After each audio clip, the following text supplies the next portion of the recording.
មុនសង្គ្រាមខ្មែរក្រហមនៅខេត្តពោធិ៍សាត់មានភូមិតូចមួយស្ថិតនៅជាប់ព្រៃធំៗដែលមនុស្សនៅទីនោះរស់នៅយ៉ាងសាមញ្ញប៉ុន្តែពឹងផ្អែកខ្លាំងនៅលើធម្មជាតិភូមិនោះមានឈ្មោះថាភូមិអូដូងមានប្រជាជនប្រហែលជាជាង40គ្រួសារផ្ទះភាគច្រើនធ្វើអំពីឈើឡើងលើគល់ខ្ពស់ដើម្បីជៀសវាងពីសត្វព្រៃ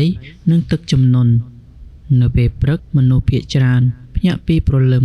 ដើម្បីចេញទៅធ្វើស្រែប៉ះពាល់ជាមួយនឹងភ្លៀង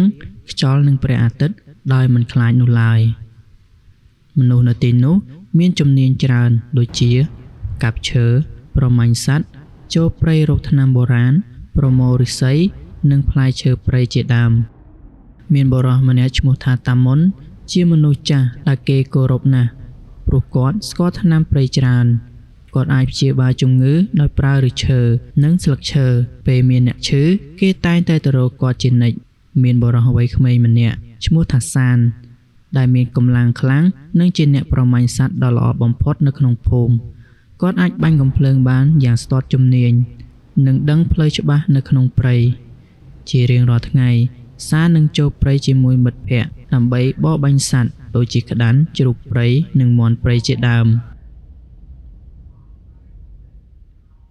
ក៏មានស្ត្រីម្នាក់ឈ្មោះថាយាយហៀងដែលជាអ្នកធ្វើម្ហូបនិងរកស៊ីលក់នៅផ្សារតូចក្នុងភូមិ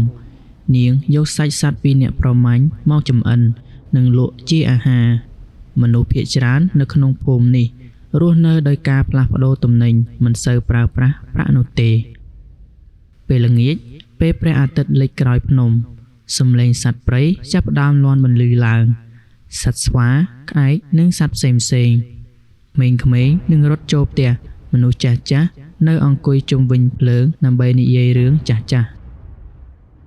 តាមការនិយាយរបស់តាមុនព្រៃនៅជិតភូមិនោះមិនមែនធម្មតានោះទេមានទីកន្លែងខ្លះដែលមនុស្សមិនគួរចូលព្រោះគេជឿថាមានអ្វីមួយរស់នៅក្នុងព្រៃនោះប៉ុន្តែមនុស្សវ័យក្មេងភាគច្រើនមិនជឿនោះឡើយព្រោះពួកគេគិតថាវាគ្រាន់តែជារឿងបំភ័យមនុស្សប៉ុណ្ណោះនៅក្នុងថ្ងៃមួយនៅរដូវវស្សាបុរសម្នាក់ឈ្មោះថារឿនបានទៅសុំតាមុនឲ្យបង្ហាញពីទីកន្លែងរកថ្នាំព្រៃ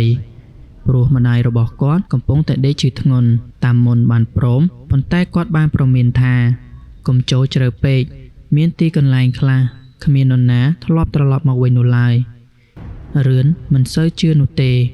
គាត់យកកំបិតនិងកន្ត្រកហើយចូលទៅក្នុងព្រៃតែម្នាក់ឯងនៅព្រឹកថ្ងៃបន្ទាប់ថ្ងៃនោះគេឃើញគាត់ដើរចូលទៅក្នុងព្រៃប៉ុន្តែពេលល្ងាចគាត់មិនត្រឡប់មកវិញនោះឡើយក្រោយពេលដែលរឿនមិនត្រឡប់មកវិញមួយយប់មួយថ្ងៃបរិយាកាសនៅក្នុងភូមិអូដូងចាប់ផ្ដើមមិនដូចមុនទៀតនោះឡើយម្ដាយរបស់រឿនអង្គុយយំនៅមុខផ្ទះសំឡេងយំរបស់គាត់ធ្វើឲ្យមនុស្សនៅក្នុងភូមិមានអារម្មណ៍ថាអស់សង្ឃឹមមនុស្សជាច្រើនចាប់ផ្ដើមនិយាយគ្នាថាប្រហែលរឿនបានវង្វេងផ្លូវទៅហើយប៉ុន្តែមានអ្នកខ្លះបាននិយាយថាប្រហែលជាមិនមែននោះទេព្រៃខាងលិចនោះមិនធម្មតានោះឡើយព្រឹកថ្ងៃបន្ទាប់សានបានសម្រេចចិត្តដឹកនាំក្រុមមនុស្សចូលទៅក្នុងព្រៃដើម្បីស្វែងរករឿន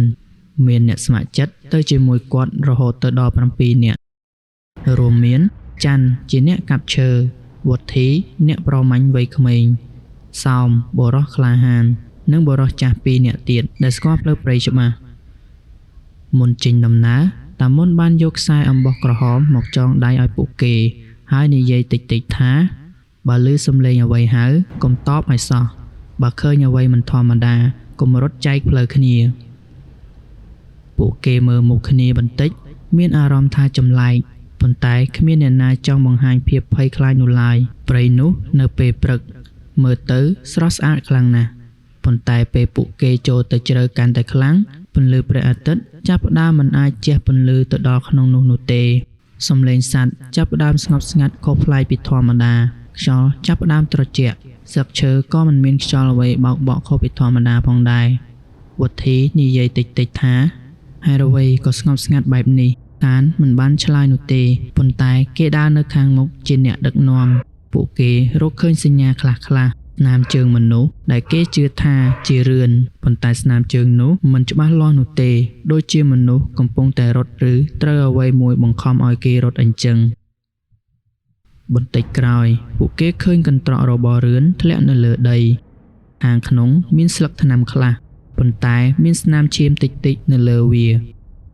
សោមនិយាយដោយសំឡេងញ័រគាត់ប្រហែលជាសត្វអ្វីវាយប្រហារហើយតែសានក្រឡេកមើលជុំវិញហើយនិយាយតិចថានេះមិនមែនជាសត្វធម្មតានោះទេពេលថ្ងៃជិតលិចពួកគេចាប់ផ្ដើមត្រឡប់មកវិញប៉ុន្តែស្រាប់តែមានសំឡេងមនុស្សហៅពីចម្ងាយជួយផងវាជាសំឡេងរបស់រឿនវុធីចង់រត់ទៅតែសានបានចាប់ដៃគាត់ភ្លាមឈប់កុំទៅអីសំឡេងនោះហៅម្ដងទៀតប៉ុន្តែពេលនេះវាហាក់ដូចជាមិនមែនមនុស្សទៀតនោះឡើយសំឡេងវាធ្ងន់ខុសពីធម្មតាហើយមានសំឡេងសត្វលាចូលផងដែរភ្លាមនោះមានសំឡេងក្រហឹមធំមួយលាន់ឡើងពីក្រោយពួកគេពីក្នុងព្រៃងងឹតមានអ្វីមួយដើរចេញមកយឺតចំពោះមុខពួកគេវាគឺជាខ្លាប៉ុន្តែមិនដូចខ្លាធម្មតានោះឡើយភ្នែករបស់វាក្រហមភ្លឺរោមវាមើលទៅដូចជាអ្វីខ្មៅរុំព័ទ្ធជុំវិញមាត់វាមានហូរឈាមបន្តិចហើយអ្វីដែលធ្វើឲ្យគ្រប់គ្នាភ័យខ្លាចបំផុតនោះគឺនៅលើក្បាលរបស់វាមានស្នាមដូចមនុស្សដូចជាប្រលឹងអ្វីមួយភ្ជាប់ជាមួយវាអញ្ចឹងពេលនោះច័ន្ទក៏បានស្រែកឡើងវាមិនមែនសត្វធម្មតានោះទេខ្លានោះក្រហឹមម្ដងទៀតហើយបានលោតសំដៅមកកាន់ពួកគេ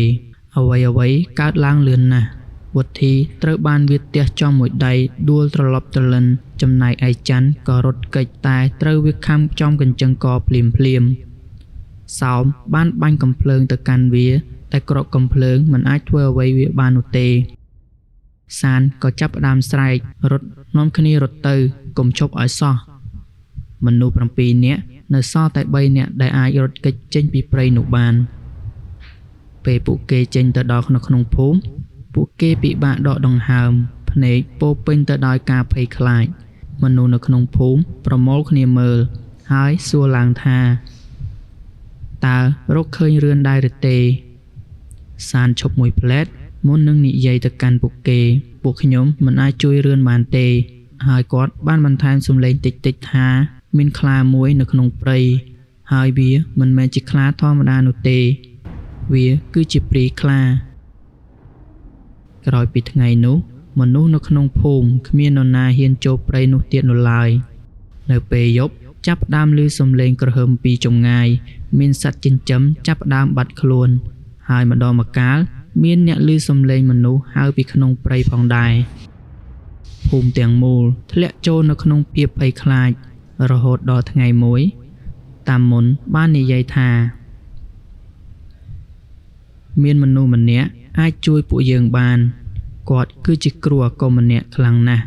ក្រោយពីសាននិងអ្នករស់រានបានមកវិញហើយនិយាយអំពីព្រាយខ្លាភូមិដូងគ្មានថ្ងៃសុខទៀតនោះឡើយជួនយប់ណាមួយមិនមានសំឡេងក្រហឹមពីព្រៃក៏មានសំឡេងចម្លែកផ្សេងដូចជាមនុស្សដើរនៅខាងក្រោមផ្ទះមានកូនគោកូនមាន់បានបាត់ជាបន្តបន្ទាប់ហើយយប់មួយមានក្មេងប្រុសម្នាក់បាននិយាយថា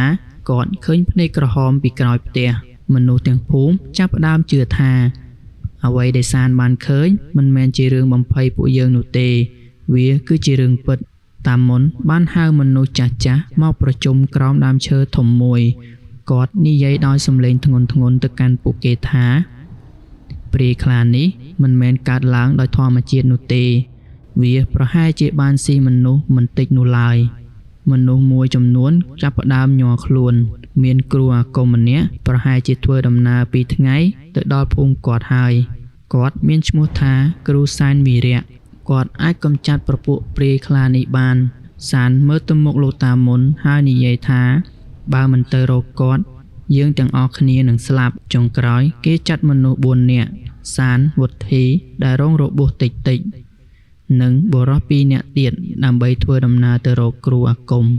ពួកគេចេញដំណើរនៅពេលព្រឹកពាក់អាវធ្វើពីក្រណាត់ក្រាស់កាន់អាវុធនិងយកអាហារបន្តិចបន្តួចតាមខ្លួនព្រៃដែលពួកគេឆ្លងកាត់មិនដូចមុនទៀតនោះឡើយ មានកន្លែងខ្លះដូចជាមានអ្វីមួយកំពុងតែមើលពួកគេពីក្រោយអញ្ចឹងមានសំឡេងជើងដើរតាមប៉ុន្តែពេលពួកគេងាកទៅវិញគ្មានឃើញអ្វីនោះឡើយយប់មួយពេលពួកគេសម្រាកចិត្តទឹកអូរស្រាប់តែវុទ្ធីភ្ញាក់ឡើងហើយស្រែកថាខ្ញុំបានឮសំឡេងរបស់រឿនគាត់បានហៅខ្ញុំសានភ្លាមនោះបាននិយាយខ្លាំងទៅកាន់គេកុំស្ដាប់វាមិនមែនជារឿននោះទេពួកគេទាំងអស់គ្នាមិនហ៊ានគេងទៀតនោះឡើយរហូតដល់មេឃភ្លឺក្រោយពីដើរអស់រយៈពេល2ថ្ងៃពួកគេទៅដល់ភូមិតូចមួយដែលស្ថិតនៅជ័យភ្នំនៅទីនោះមានផ្ទះដាច់ស្រយាលពីអ្នកដតីផ្ទះនោះព័ទ្ធជុំវិញដោយខ្សែអំបោះនិងគ្រឿងអាគមជាច្រើនគ្រូសែនវីរៈជាបុរសវ័យចំណាស់ម្នាក់ប៉ុន្តែភ្នែករបស់គាត់មុតដូចមនុស្សវ័យក្មេងអញ្ចឹងខ្លួនគាត់ពោពេញទៅដោយរបស់ស័ក្តិសិទ្ធិនិងមានស្នាមសាក់ពេញខ្លួនតែម្ដងពួកគេរកតែនិយាយប៉ុន្តែលោកគ្រូបាននិយាយមុនពួកគេថាពួកឯងទាំងអស់គ្នាមកពីព្រៃដែលមានព្រាយខ្លាមែនទេគ្រប់គ្នាបានស្ងាត់ហើយក៏ភ្ញាក់ផ្អើលនឹងសម្ដីលោកគ្រូផងដែរសានលុតជង្គង់ហើយនិយាយទៅកាន់លោកគ្រូថាសូមលោកគ្រូជួយពួកយើងផងគ្រូបិទភ្នែកបន្តិចហើយនិយាយមកកាន់ពួកគេវិញវាមិនមែនជាខ្លាធម្មតានោះទេវាគឺជាព្រាយខ្លាដែលបានសម្លាប់មនុស្សនិងគ្រូអាគមផងដែរបើយើងប្រយុទ្ធជាមួយវាមិនងាយនោះទេវុទ្ធីសួរដោយសំឡេងញ័របន្តិចតើលោកគ្រូអាចយកឈ្នះវាដែរឬទេលោកគ្រូបើកភ្នែកហើយឆ្លើយតែបន្តិចប៉ុណ្ណោះបើខ្ញុំមិនទៅអ្នកទាំងអស់គ្នានឹងស្លាប់លោកគ្រូចាប់ផ្ដើមរៀបចំអាគមរបស់គាត់គូរយ័ន្តលើក្រដាសនិងលើអាវចងខ្សែអំបោះក្រហមដោយដាស់នៅមុនអាគមរួចមកហើយគាត់យកធ្មេញសត្វនិងឆ្អឹងសត្វបន្តិចបន្តួចសម្រាប់ការពារគាត់ផងដែរគាត់ក៏មានកំភ្លើងចាស់មួយដើមប៉ុន្តែគាត់បាននិយាយថាកំភ្លើងធម្មតាមិនអាចសម្លាប់វាបាននោះទេត្រូវសូត្រមន្តអាគមចូលទៅក្នុងក្របកំភ្លើងជាមុនទើបអាចសម្លាប់វាបាននៅពេលយប់មុនពេលចេញដំណើរលោកគ្រូបានធ្វើពិធីមួយភ្លើងឆេះខ្លាំងខ្យល់បក់ប្លែកហើយសំឡេងគ្រូសូត្រមន្តអាគមធ្វើឲ្យអ្នកស្ដាប់មានអារម្មណ៍ថាត្រជាក់តាមឆ្អឹងខ្នងសានមើលទៅលោកគ្រូហើយមានអារម្មណ៍ថាការប្រយុទ្ធនៅខាងមុខមិនមែនធម្មតានោះទេពេលពួកគេត្រឡប់មកក្នុងភូមិអូដូងវិញមនុស្សទាំងអស់រងចាំដោយក្តីសង្ឃឹមនិងភ័យខ្លាចក្នុងពេលតែមួយផងដែរនៅក្នុងយប់នោះមិនទាន់មានអ្វីកើតឡើងនោះឡើយស្រាប់តែសំឡេងក្រហមលាន់ឡើងនៅជិតភូមិជាងមុនលោកគ្រូសែនវីរៈងើបឈរឡើងមើលទៅទិសនៅក្នុងព្រៃហើយនិយាយតែបន្តិច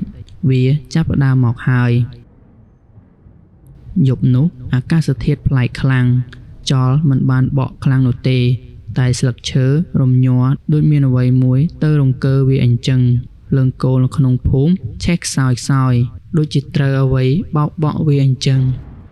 គ្រូសែនវីរៈឡើងទៅលើថ្នាក់ផ្ទះធំមួយកណ្ដាលភូមិអ្នកភូមិជាច្រើនឡើងទៅជុំវិញគាត់មនុស្សខ្លះភ័យញ័រមនុស្សខ្លះទៀតកាន់ឈើកាន់កាំបិតតែគ្មាននរណាហ៊ានចុះមកក្រោមនោះឡើយគ្រូអង្គុយពាក់កណ្ដាលដាក់សន្លឹកយន្តអាគមជុំវិញខ្លួនរបស់ពួកគេហើយយកផេះមកគូរជារង្វង់ធំមួយនៅលើថ្នាក់គាត់និយាយថាកុំឲ្យនរណាចុះទៅខាងក្រោមឲ្យសោះអ្វីដែលមកយប់នេះមិនមែនជាសត្វធម្មតានោះទេសានឈរនៅជិតគ្រូមើលទៅភាពងងឹតនៅខាងក្រោមផ្ទះហើយសំឡេងគាត់និយាយតិចវានឹងមកមែនទេលោកគ្រូវីរៈបិទភ្នែកហើយសូត្រនៅមន្តអាគមតិចវាមកហើយពេលវាបង្ហាញខ្លួនស្រាប់តែមានសំឡេងជើងធ្ងន់ដើរជុំវិញក្រោមផ្ទះក្មេងៗចាប់ផ្ដើមស្រែកយំចំណែកឯមនុស្សធំខ្លះភ័យឡើងញ័រដៃញ័រជើងអស់ទៅហើយភ្លាមនោះមានសំឡេងក្រហមធំមួយលាន់ឡើងរំជួយដីពីក្រោយផ្ទះមានភ្នែកក្រហមពីរលេចឡើងនៅក្នុងភាពងងឹតបន្ទាប់មកមានរាងធំមួយដើរចេញមកក្រោមពន្លឺភ្លើងនោះគឺជាព្រាយខ្លាវាបានសម្លឹងមកលើថ្នាក់ហើយបានឃើញមនុស្សជាច្រើនវាបាននិយាយមកកាន់ពួកគេថាឆាប់ប្រគល់មនុស្សមកឲ្យវាមកមនុស្សទាំងអស់ចាប់ផ្ដើមទន់ជង្គង់អ្នកខ្លះភ័យស្ទើរតែធ្លាក់ពីលើធ្នាក់នេះទៅហើយពេលនោះគ្រូបើកភ្នែកភ្លាមហើយបានគោះដៃទៅលើធ្នាក់ម្ដង ស្រាប់តែខ្សែអំបោះក្រហមដែលចងជុំវិញផ្ទះលឺឡើងបន្តិចម្ដងហើយដូចជាមានអ្វីមួយមើលមិនឃើញបង្កើតជាអំណាចជុំវិញរបស់ពួកគេព្រាយខ្លាក្រហឹមហើយចង់លោតឡើងមកលើធ្នាក់ប៉ុន្តែវាត្រូវបានអ្វីមួយបោកត្រឡប់ទៅក្រោយវិញពេលនោះដែរវាស្រែកដូចជាមនុស្សឈឺចាប់អញ្ចឹងគ្រូវីរៈយកក្រដាសយ័ន្តមួយបោះចុះពីលើធ្នាក់ហើយសូត្រនៅមន្តអាគមខ្លាំងពេលក្រដាសនោះធ្លាក់ទៅមិនធម្មតានោះទេវាភ្លឺឡើងបន្តិចម្ដងហើយបានបំលែងទៅជារូបរាងសត្វខ្មៅមួយដូចជាឆ្កែអាគមធំមួយក្បាលឆ្កែអាគមមួយក្បាលនោះបានលោតទៅខាំព្រាយខ្លាសំឡេងក្រហឹមបានប៉ះគ្នាយ៉ាងខ្លាំងសត្វអាគមបានខាំព្រាយខ្លាយ៉ាងខ្លាំងផងដែរពេលនោះដីចាប់ផ្ដើមរំជួយព្រាយខ្លានោះបានខាំឆ្កែអាគមរបស់លោកគ្រូវីរៈបោកទៅនឹងដើមឈើយ៉ាងដំណំឆ្កែអាគមរបស់លោកគ្រូវីរៈក៏ខ្លាំងផងដែរបានខាំខ្លានោះបោកទៅនឹងដើមឈើមួយទៅដើមឈើមួយក៏ប៉ុន្តែព្រាយខ្លាមានកម្លាំងខ្លាំងជាងវាវាយសត្វអាគមនោះរហូតដល់រលាយក្នុងមួយប្រពេចភ្នែកអ្នកភូមិស្ទើរតែអស់សង្ឃឹមទៅហើយពេលនោះគ្រូវីរៈក៏បានទាញកំភ្លើងឡើងយឺតគាត់បានដាក់គ្រាប់អាគមចូលទៅហើយបាញ់សម្ដៅទៅកាន់ព្រាយខ្លានោះគ្រាប់ប៉ះលើរូបរាងកាយរបស់វាប៉ុន្តែដូចជាបាញ់ថ្មអញ្ចឹងមិនចូលសាច់វានោះឡើយព្រាយខ្លាបានសម្លឹងឡើងមកលើហើយស្រែកដូចមនុស្សកំពុងតែសើចអញ្ចឹងសានស្រែកមិនក៏មិនធ្លុះស្បែកវាអញ្ចឹងលោកគ្រូវីរៈគាត់មិនបានភ័យនោះទេតែភ្នែកគាត់កាន់តែតានតឹងគាត់បាញ់ម្ដងហើយម្ដងទៀតលទ្ធផលនៅតែដូចគ្នាមិនអាចធ្វើអ្វីវាបាននោះទេនៅពេលនោះព្រាយខ្លាដូចជាសាកល្បងអំណាចរបស់គ្រូវីរៈតែប៉ុណ្ណោះបន្ទាប់មកវាក្រហមហើយលោតចេញពីភូមិចូលទៅក្នុងព្រៃងងឹតវិញបាត់សំឡេងវានៅតែឮបន្តពីចម្ងាយមនុស្សទាំងអស់នៅលើធ្នាក់មិនមាននរណាម្នាក់និយាយអ្វីនោះឡើយខ្យល់ត្រជាក់បក់មកវិញធ្វើឲ្យគ្រប់គ្នាចាប់ផ្ដើមញ័រញាក់ពេញខ្លួនសានបានសួរទៅកាន់លោកគ្រូថាតើយើងឈ្នះវាហើយមែនទេលោកគ្រូវីរៈបានដាក់កំភ្លើងចុះយឺតហើយនិយាយមកកាន់ពួកគេថាមិនទាន់ទេវាមិនទាន់ប្រើអំណាចពេញលេញរបស់វាហើយគ្រាប់កំភ្លើងនេះមិនទាន់ខ្លាំងគ្រប់គ្រាន់នៅឡើយទេវុធីសួរទៀតហើយយើងត្រូវធ្វើយ៉ាងម៉េចទៅលោកគ្រូមើលទៅទិសព្រៃហើយនិយាយតិចថានៅយប់ថ្ងៃបន្ទាប់វានឹងត្រឡប់មកវិញលើកក្រោយនេះមិនមែនត្រឹមតែសាកល្បងទៀតនោះទេបន្ទាប់ពីយប់ដែលព្រាយខ្លាមកសាកល្បងអំណាចគ្រូសានវីរៈមិនរងចាំវាមកទៀតនោះឡើយព្រឹកថ្ងៃបន្ទាប់គាត់បាននិយាយជាមួយអ្នកភូមិថាបើទុកវាយូរវានឹងកាន់តែខ្លាំងយើងចូលទៅក្នុងព្រៃទៅដល់ទីកន្លែងដែលវាស្នាក់នៅតែម្ដងសាននិងមនុស្សក្លាហាន6នាក់ទៀតសម្រេចចិត្តទៅជាមួយលោកគ្រូផងដែរសរុបទាំងអស់ចំនួន7នាក់មុនចូលទៅក្នុងព្រៃលោកគ្រូវីរៈបានយកខ្សែអំបោះក្រហមចងដៃពួកគេម្ដងទៀតហើយប្រមានច្បាស់ថាថ្ងៃនេះអ្វីដែលឯងឃើញអាចមិនមែនជារឿងពិតនោះទេទោះឃើញមនុស្សស្គាល់ឬមិនស្គាល់កុំទាន់ជឿភ្លាមពួកគេដើរទៅក្នុងព្រៃជ្រៅជាងមុនពន្លឺព្រះអាទិត្យបាត់ទៅបន្តិចម្ដងដីចាប់ផ្ដើមត្រជាក់ខ្យល់ចាប់ផ្ដើមស្ងប់ស្ងាត់ហើយសំឡេងសត្វបាត់ស្ទើរតែសឹងទាំងអស់សានចាប់ផ្ដើមមានអារម្មណ៍ថាស្នាមជើងនៅលើដីមិនមែនតែរបស់មនុស្សទេមានស្នាមដូចជាខ្លាធំលាយបញ្ចូលគ្នាផងដែរពេលពួកគេចូលដល់ទីធ្លាចម្រុះដើមឈើធំស្រាប់តែមានសំឡេងហៅសានជួយខ្ញុំផងគ្រប់គ្នាឈប់ធ្វើដំណើរ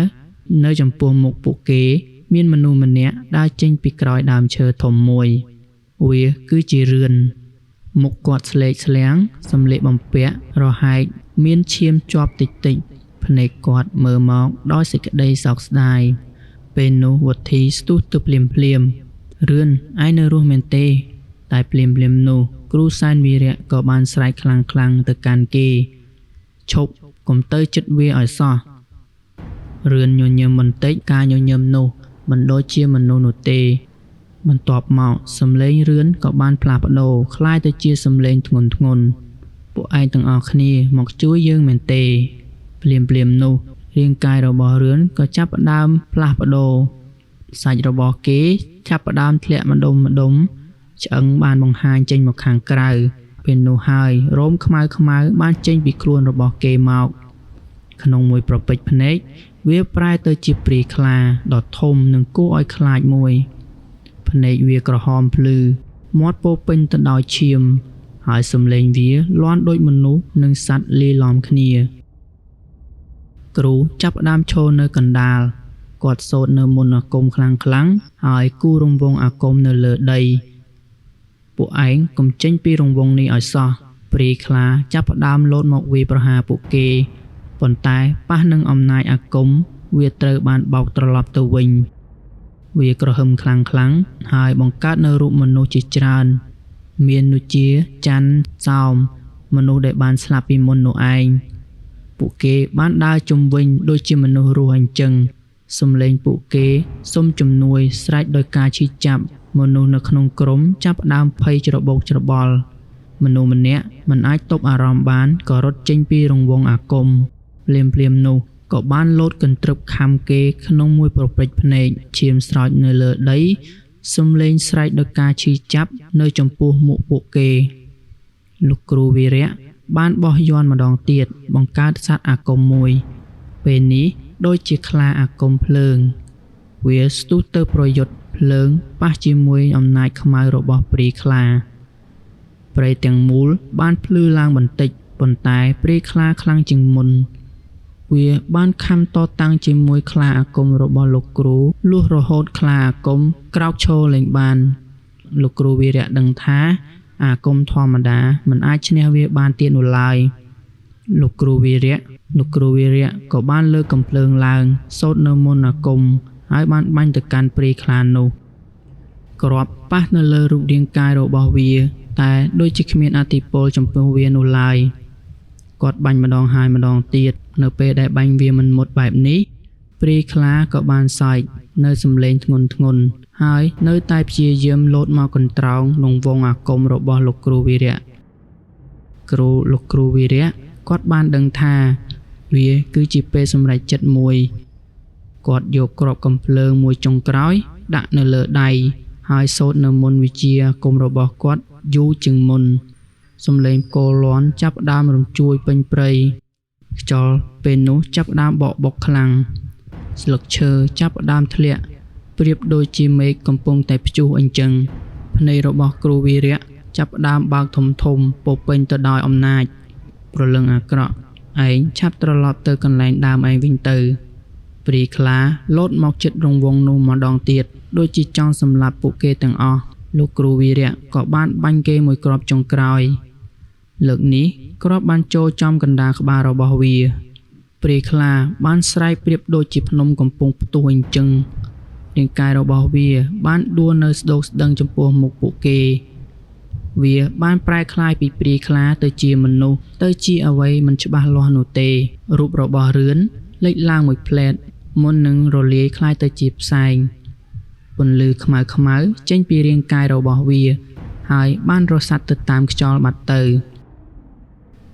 ព្រៃក៏ចាប់ផ្ដើមស្ងាត់ភ្លាមផងដែរដូចជាមិនបានមានរឿងអ្វីកើតឡើងអញ្ចឹងមនុស្សដែលនៅរស់នៅសល់តែ4នាក់ប៉ុណ្ណោះសានដួលនៅលើដីដកដង្ហើមខ្លាំងគាត់សួរយឺតថាវាចប់ហើយមែនទេលោកគ្រូមើលទៅកន្លែងដែលព្រាយខ្លាបានដេកស្លាប់ហើយឆ្លើយដោយសំឡេងធ្ងន់ថាចប់ហើយតែត្រូវចងចាំព្រៃនេះមិនមែនព្រៃធម្មតាដែលយើងគិតនោះទេក្រោយពេលព្រាយខ្លាត្រូវបានបាញ់ដោយលោកគ្រូសែនវីរៈនៅក្នុងព្រៃជើស្លាប់បាត់ទៅបរិយាកាសទាំងមូលចាប់ផ្ដើមស្ងប់ស្ងាត់ដូចជាពេលមុនពិភពលោកកើតឡើងទៅទៀតខ្យល់ដែលធ្លាប់ត្រជាក់និងមានអារម្មណ៍ចម្លែកបានត្រឡប់មកធម្មតាវិញបន្តិចម្ដងសំឡេងសត្វព្រៃចាប់ផ្ដើមឮឡើងមកវិញ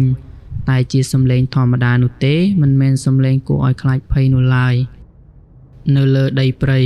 មានស្លាកស្នាមឈាមនិងផេះខ្មៅនៅកន្លែងដែលព្រាយខ្លានោះស្លាប់សាកសពមនុស្សដែលបានបាត់បង់ច័ន្ទសោមនិងអ្នកផ្សេងមិននៅជាសាកសពទៀតនោះទេគ្រាន់តែជាផេះផង់ដែលបានបាត់បង់រលាយតាមខ្យល់តែប៉ុណ្ណោះ ពេលនោះសានបានដើរទៅមើលហើយបានស្រក់ទឹកភ្នែកផងដែរពួកគេមិនបានត្រឡប់មកវិញនោះទេគ្រូវីរៈបានចាប់ផ្ដើមនិយាយថាព្រាយខ្លានេះមិនមែនកើតឡើងពីសត្វនោះទេគ្រប់គ្នាមើលគាត់ដោយភាពភ័យខ្លាចគាត់បានបន្តឡើងថាជាយូរមកហើយនៅព្រៃនេះមានមនុស្សម្នាក់ជាគ្រូអាគមខ្មៅគាត់ចង់បានអំណាចខ្លាំងជាងគេគាត់យកព្រលឹងមនុស្សស្លាប់ទៅដាក់នៅក្នុងខ្លាដើម្បីបង្កើតជាសត្វមិនអាចស្លាប់បានព្រឹកថ្ងៃបន្ទាប់អ្នករស់រានបានត្រឡប់ទៅក្នុងភូមិអូដូងវិញពេលមនុស្សឃើញពួកគេត្រឡប់មកវិញមានទាំងការរីករាយនិងទឹកភ្នែកប៉ុន្តែគ្មានអ្នកណាសួរថាតើឈ្នះទេទៀតឡើយព្រោះមុខរបស់អ្នកត្រឡប់មកវិញប្រាប់អ្វីគ្រប់យ៉ាងរួចមកហើយបន្ទាប់មកភូមិក៏ចាប់ផ្ដើមស្ងប់ស្ងាត់ជាងមុនមនុស្សមិនហ៊ានចូលព្រៃជ្រៅទៀតនោះទេសានឈប់ធ្វើជាអ្នកប្រមាញ់ហើយក្លាយទៅជាអ្នកការពារភូមិម្ដងគ្រូសានវីរៈមិនស្នាក់នៅយូរទៀតនោះទេមុនគាត់ចាក់ចេញគាត់បាននិយាយជាចុងក្រោយថាបើថ្ងៃណាមួយឯងបានឃើញអ្វីមួយដែលស្គាល់ឯងច្បាស់ឯងកុំជឿវាឲ្យសោះហើយគាត់ដើរចូលទៅក្នុងព្រៃបាត់ទៅដូចជាមិនធ្លាប់មានអវត្តមានគាត់នៅក្នុងភូមិនេះអញ្ចឹងចាប់តាំងពីថ្ងៃនោះមកភូមិអូដូងក៏ចាប់ផ្ដើមរស់នៅយ៉ាងសុខសាន្តជាធម្មតាឡើងមកវិញហើយរឿងយើងក៏សូមស្លេះនៅត្រឹមនេះផងដែរ